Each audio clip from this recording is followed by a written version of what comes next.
다니엘 핑크가 이제 얘기했던 21세기의 새로운 미래가 온다는 이제 책에 나왔던 한 부분을 이제 읽고 이제 다른 데로 정리를 한 부분인데, 미래 인지상 6가지 중에 이제 보통 우리에게는 디자인적인 어떤 디자인적인 능력들, 공감하는 능력들, 놀이와 삶의 어떤 의미를 찾는 것들. 이제 앞으로 21세기 시대가 요구하는 또 다른 인지상을 보통 얘기를 해요. 근데 사실은 가만 보면은 우리 학생들 내면에 이미 이런 것들이 다 있어요. 근데 단지 뭐가 문제일까? 그것이 표현되는 학습의 어떤 기술이 없기 때문이라고 이제 보는 거죠. 쉽게 얘기해서 우리나라 지금 현재 지금 학교 안에서의 교육들이 창의적인 아이들의 어떤 표현력이라든지 독창성을 갖다가 밖으로 꺼내서 인정해주는 분위기가 아니라는 거죠.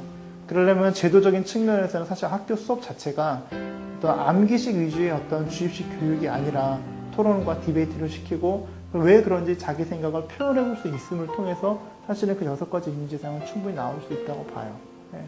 근데 그것들 일단은 그런 학교 안에서 어떤 교육이나 학원에서 어떤 그런 교육들이 충분히 이루어지는 것이 첫 번째 조건이고, 개별적으로 이제 진행이 된다 하면은 저는 이제 아이들의 그런 공감의 능력이라든지 그리고 또 놀이 능력이라든지 그리고 아이들끼리 어떤 삶의 어떤 의미를 찾는다든지 이런 것들이 좀 더 학습적인 어떤 구조를 만들어만 준다면은 충분히 끄집어내는 건 어렵지 않을 것 같아요. 아이들이 혼자 하기는 사실은 어려운 부분이 있어요. 그럼 어떻게, 예를 들면 이런 거죠. 보통 우리가 그 중학교 아이들 같은 데 봉사활동 점수나 아니면 체험학습 활동 것들을 갖다가 이제 아이들이 그것을 그냥 단순히 방문하고 봉사하는 데 그냥 그쳐요. 물론 어떤 데는 봉사 일지를 쓰고 하는 거 있지만 그 순간에 이제 부모님이나 선생님이 거기서 좀 더 심도 있게 좀 더 토론과 대화를 통해서 거기서 네가 깨달은 것이 무엇이냐, 그러면 그것을 너의 삶에 어떻게 적용시킬 것인가, 이 2가지가 포인트죠. 깨달은 것은 무엇이냐, 그렇다면 남은 일주일 동안 네가 저 어떻게 적용시켜 볼 것이냐. 그래서 이것이 끊임없이 아이가 깨달은 것을 생활 속에서 일치시키는 어떤 이런 작업들이 돼준다면은 6가지 그런 어떤 능력들은 사실은 예면에 다 있기 때문에 끄집어내는데 어렵진 않을 거예요.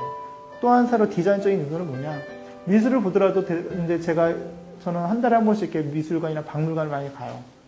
가는 이유가 내 안에 있던 어떤 감성적인 어떤 요소들이라든지 디자인적인 감각들, 이런 것들을 이제 계속 깨우기 위해서 주로 가는데, 가서 보면은 초등학교에서 선생님들이랑 같이 온 학생들이라든지 그리고 일반 뭐 학원 사설업체나 이런 데서 온 학생들을 만나보면은 그냥 쑥 보고 그냥 지나가죠.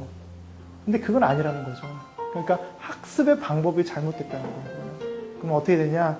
박물관이나 체험이나 이런 거 가기 전에 먼저 그 박물관에서 미리 조사를 하고, 근데 그 조사를 단순히 인터넷에서 베끼고 이게 아니라 실제로 자기가 자료들을 수집을 하고 거기에 따라 자신의 생각들을 정리한 상태에서 가서 보는 거죠. 그 같아 자신이 자료를 수집하고 처음에 예상했던 생각과 실제로 가서 만나보고 느꼈던 것들이 어떻게 다른지, 그리고 그래서 그 다른 그 순간에 그 차이 속에서 아이들은 또 성장하기 때문에 그 차이를 인정하고, 그렇다면 이것을 내가 이 가운데서 내가 깨달은 것을 따로 정리를 한 상태에서 그 깨달은 것 갖고 내가 어떻게 적용시킬 것인지, 이런 작업들이 좀 필요하겠죠. 그래서 제가 학생들을 실질적으로 데리고 한 달에 한 번씩 이렇게 박물관이나 딸기 체험 이런 데 가서 실제 이런 작업들을 해보면은 상당히 다른 것 중에 하나가, 실제로 있었던 일인데, 그 태어나서 한 번도 그러니까 딸기 밭을 구경해본 적이 없습니다. 마트나 이런 데 그냥 사 먹기만 했지, 딸기가 어떤 온도에서 어떻게 자라는지에 대해서도 전혀 몰랐다는 거죠.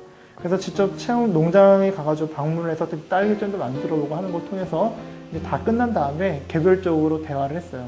무엇을 깨달았니? 그랬더니 하는 얘기가, 이 비닐하우스 안에서 딸기가 자라기 위해서 많은 비료와 또 많은 또 관심과 또 적절한 온도와 여러 가지 조건들, 적어도 10가지 이상 되는 조건이 만들어졌을 때 딸기라는 열매가 맺듯이 내가 원하는 정교에서 1% 안에 들기 위해서 내가 투자해야 되고 내가 거기다가 많은 땀방울을 들여야 할 것들이 이거보다는 더하지 않겠느냐라는 깨달았다는 거예요.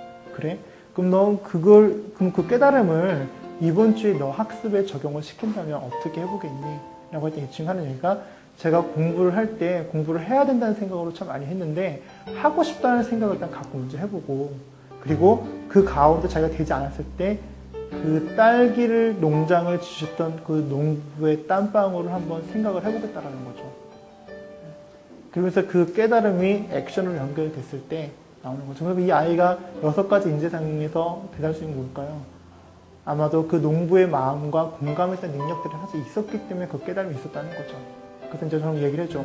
네가 깨달았던 그것은 바로 농부의 마음을 네가 공감했기 때문이다. 너 안에도 공감의 능력이 있다라고 표현하면 됩니다.